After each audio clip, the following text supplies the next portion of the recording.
जय हिंद दोस्तों, मेरा नाम है वेदश्री त्रिवेदी और हम लोग इस समय पढ़ रहे हैं इनकम टैक्स। इसमें जो हमारा हेड चल रहा है वो है इनकम फ्रॉम हाउस प्रॉपर्टी।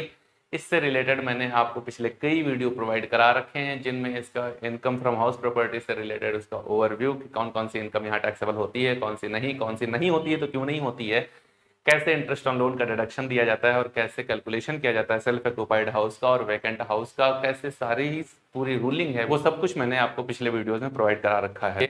मैं इस हेड से रिलेटेड आपको 5 न्यूमेरिकल प्रॉब्लम्स कराने वाला हूं और उन 5 को देखने, समझने, सुनने के बाद में पूरे के पूरे क्वेश्चंस में कहीं पर ऐसा नहीं होगा कि कोई भी पॉइंट आपका ऐसा आए जो आपका पढ़ा हुआ ना हो।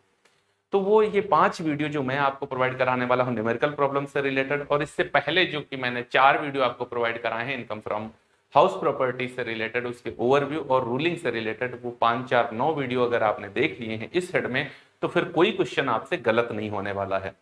तो मैं आपको 3 क्वेश्चन करा चुका हूं पहले ही, जिसमें सेल्फ ऑक्युपाइड हाउस और वैकेंट हाउस की कैलकुलेशन कैसे की जाती है, इंटरेस्ट ऑन लोन की कैलकुलेशन कैसे की जाती है, वो मैं आपको बता चुका हूं। आज मैं आपको बताने वाला हूं लेट आउट हाउस की कंडीशन क्या होती है और उसको कैसे सॉल्व किया जाता है।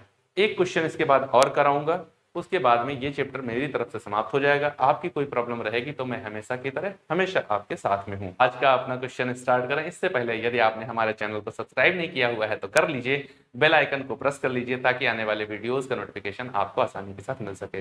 और यदि ये वीडियो आपको अच्छा लगे, विषय वस्तु आसानी से समझ में आए, तो अपने दोस्तों के साथ में इसे साझा करने से मत चूकिएगा। क्वेश्चन जो हम लोग करने वाले हैं आपके बोर्ड पर है, आप देख सकते हैं। क्वेश्चन के अंदर इंफॉर्मेशन ऐसी, ये बहुत अच्छा क्वेश्चन है, बहुत स्टैंडर्ड क्वेश्चन है, इसको बहुत अच्छी तरीके से समझिएगा।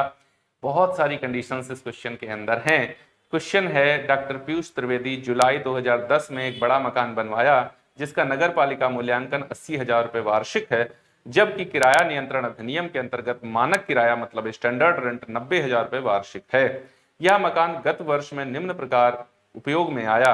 25% भाग इसका जो है स्वयं के निवास के लिए प्रयोग किया जा रहा है, अर्थात सेल्फ ऑक्युपाइड है। 25% भाग अपने ही कार्यालय मतलब ओन प्रोफेशन के लिए यूज किया जा रहा है। 25% भाग इसका रिहायशी उपयोग के हेतु किराए पर दिया गया है, मतलब 25% भाग ऐसे किराए पर दिया गया जिसमें लोग किराए से रहते हैं, और 25% भाग इसका एक व्यवसायिक फर्म को किराए से दिया गया 2,000 रुपए मासिक। ध्यान दीजिएगा भाई मेरे, चाहे हम किराए पर दें किसी को रहने के लिए, चाहे किराए पर दें किसी को व्यवसाय करने के लिए, मैंने क्या किया, किराए पर दिया।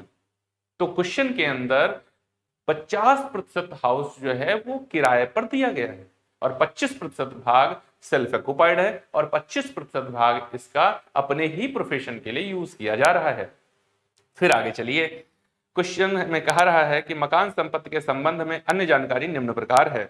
नगर पालिका निगम कर 12,800 रुपए है, लेकिन प्रीवियस ईयर में केवल 9,000 रुपए का पेमेंट किया गया। मैं आपको बता चुका हूं म्युनिसिपल टैक्स जितना ओनर के द्वारा पेमेंट किया जाता है केवल उतनी डिडक्शन मिलती है, तो 12,800 नहीं 9,000 की बात करेंगे। मरम्मत 4,500 रुपए है, इसका डिडक्शन नहीं देते। भूमि का किराया 6,800 रुपए है, इनका किसी का डिडक्शन नहीं देते। वार्षिक भार जो कि उनके पिता की वसीयत के अनुसार इस संपत्ति पर लगाया गया है 4,000 रुपए, कोई डिडक्शन नहीं देते। 4 डिडक्शन है, केवल 4, 2 ग्रॉस एनुअल वैल्यू से और 2 एनुअल वैल्यू से। ग्रॉस एनुअल वैल्यू से म्युनिसिपल टैक्स और अनरियलाइज रेंट, एनुअल वैल्यू से स्टैंडर्ड डिडक्शन और इंटरेस्ट ऑन लोन, बस 5 ही, कोई डिडक्शन नहीं है इस हेड में। तो ये सब फालतू की चीजें दी हुई हैं। अग्नि बीमा प्रीमियम 2,000 रुपए, किराया वसूल करने का भी मतलब रेंट कलेक्शन का चार्ज कितना है, 1,500 रुपए, कुछ नहीं देंगे।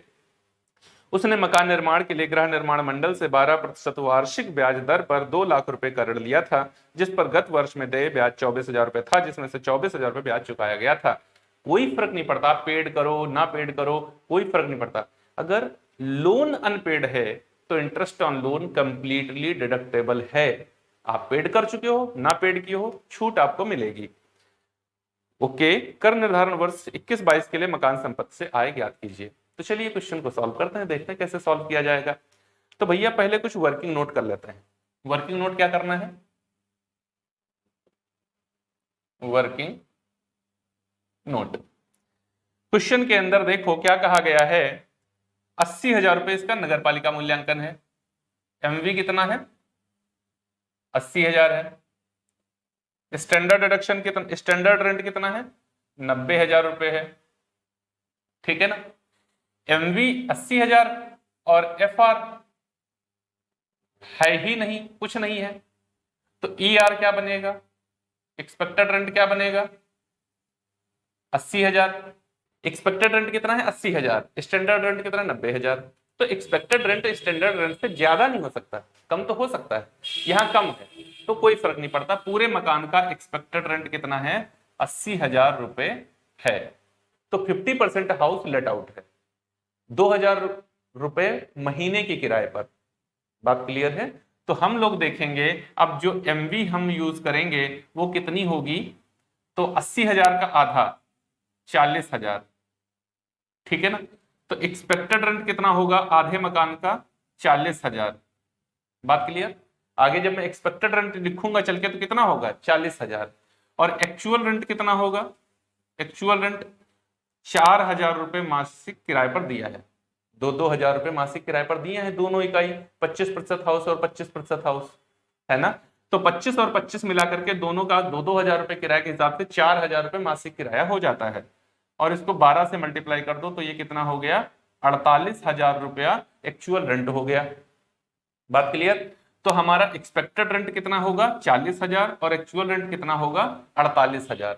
ये बात क्लियर हो गई है। क्योंकि अब जब मैं कंप्यूटेशन में लिखूंगा चल के तो सीधा लिखूंगा एक्सपेक्टेड रेंट और actual rent which ever is high, और सीधा मेरा GAV जो है ग्रॉस एनुअल वैल्यू वो कितनी हो जाएगी, 48,000 लिखूंगा चल के। तो ये वर्किंग नोट से मैंने समझ लिया है, बात खत्म। अब चलते हैं इसका कंप्यूटेशन करते हैं। तो बहुत ही सीरियल से इसको कैलकुलेशन करते हैं, सारी कंडीशन आपको इसी क्वेश्चन में समझाता हूं। देखो 25% हाउस, ये कैसा है, ये सेल्फ ऑक्युपाइड है, सेल्फ ऑक्युपाइड है, ठीक है। सेल्फ ऑक्युपाइड हाउस है 25%, तो इसका एनुअल वैल्यू क्या होगा, निल हो जाएगा। इसका एनुअल वैल्यू क्या होगा, निल हो जाएगा। लेकिन यहां पर डिडक्शन इंटरेस्ट ऑन लोन का डिडक्शन तो मिल ही जाएगा, इंटरेस्ट ऑन लोन इसका डिडक्शन तो मिलेगा ना भाई। कितना मिलेगा, देखो पूरे मकान का इसने निर्माण कराने के लिए लोन लिया था और उस पर 24,000 रुपया लोन पर इंटरेस्ट बना है। मैं बात कर रहा हूं 25% हाउस की, है ना। तो 24,000 का 25% मतलब 1/4 कितना बनेगा, 6,000। तो 6,000 रुपए इंटरेस्ट ऑन लोन का डिडक्शन मिलेगा। तो जब ये डिडक्शन मिल जाएगा तो लॉस फ्रॉम 25% हाउस ये आ जाएगा। 25% हाउस से हमें क्या हो गया, लॉस हो गया कितना, 6,000 रुपए का। आगे चलो, और कुछ होता नहीं, डायरेक्ट एनुअल वैल्यू से स्टार्ट होता है सेल्फ ऑक्युपाइड का क्वेश्चन, पहले ही आपको बता चुका हूं। अब 25% house use in own profession, अपने ही बिजनेस में प्रयोग कर लिया गया। नॉट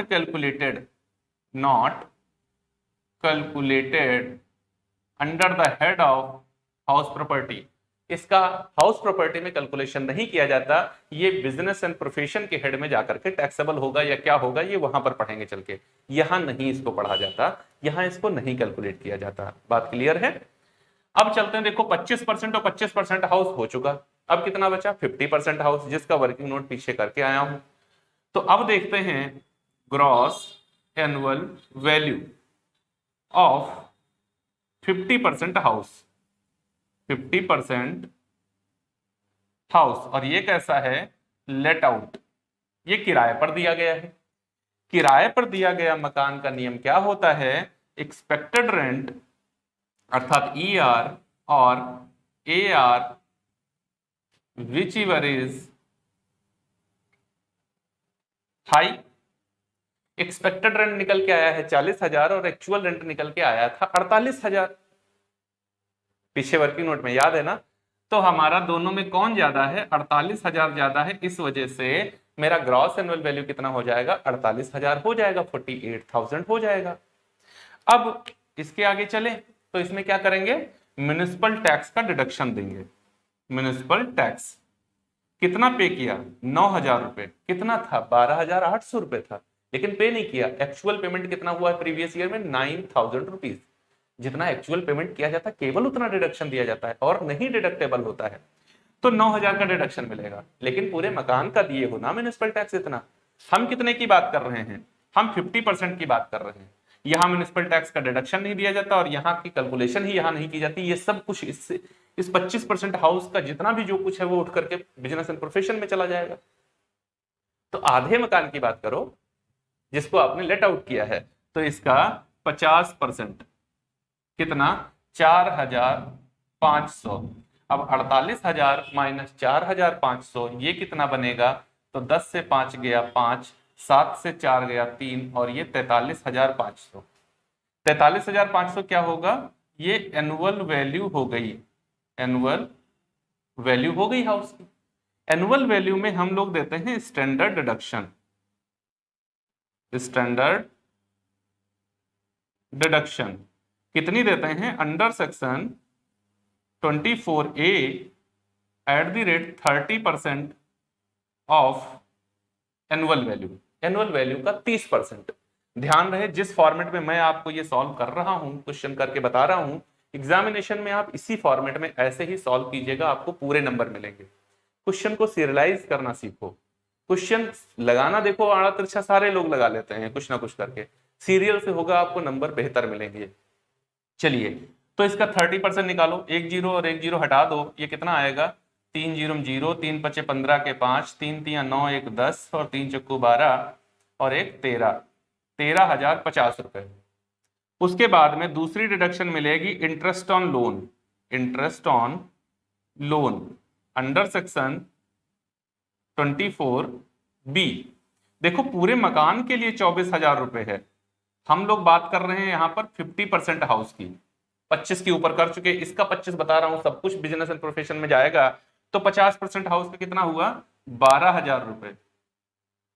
यहां केवल 50% की बात करेंगे तो 12,000 और 13,050 कितना हो गया? 12 और 13 हो गया 25,050। 25 0 50 माइनस करो, क्या बचेगा? तो भैया यहां पर 10 से 0 गया 0, 10 से 5 गया तो 5, यहां पर बचा 4, यहां पर 13 से 5 गया तो 8 और यहां पर बचा 1। 18,450 रुपए ये क्या हो गया है? ये है इनकम फ्रॉम 50% हाउस। 50% हाउस से इनकम हो गई है 18,450 रुपए की। अब हम लोग को बताना होता है taxable income from house property. तो यहां कैलकुलेट करेंगे taxable income from house property. यहां कैलकुलेट करेंगे taxable income from house property. देखो यहां पर है हमें लॉस, ये क्या हुआ है? लॉस हुआ है। यहां है प्रॉफिट। हाउस प्रॉपर्टी के लॉस को किसी भी हेड से हटा सकते हैं, डिडक्ट कर सकते हैं। तो यहां तो अपने ही हेड में प्रॉफिट मिल रहा है, तो ये लॉस ये प्रॉफिट। तो एक्चुअल प्रॉफिट क्या होगा जिस पर टैक्स लगाया जाए? इस प्रॉफिट से ये लॉस हटा दिया जाएगा। तो 18,450 रुपए से अगर 6,000 रुपए माइनस कर दिए जाएंगे तो ये बचेगा 12,450 रुपए और ये हो जाएगी आपकी taxable income from house property. इसी इनकम पर टैक्स लगाया जाएगा इस हेड में, इनकम फ्रॉम हाउस प्रॉपर्टी के हेड में, इस मकान पर। तो उम्मीद है आपको ये क्वेश्चन भली भांति समझ में आ गया होगा। देखो ऐसे ही क्वेश्चन यूनिवर्सिटी में पूछे जाते हैं, इसमें सब कुछ था। कई सारी आपको ऐसी फालतू की इंफॉर्मेशन इसके अंदर डाल रखी थी जिनका कंफ्यूजन आता ही आता। जैसे उसने कहा था उनके पिता ने वसीयत में दिया था मकान इनको और कहा था कि 4,000 रुपए एक आश्रम में दोगे जाके, और वो देता चला आ रहा है, तो क्या करे?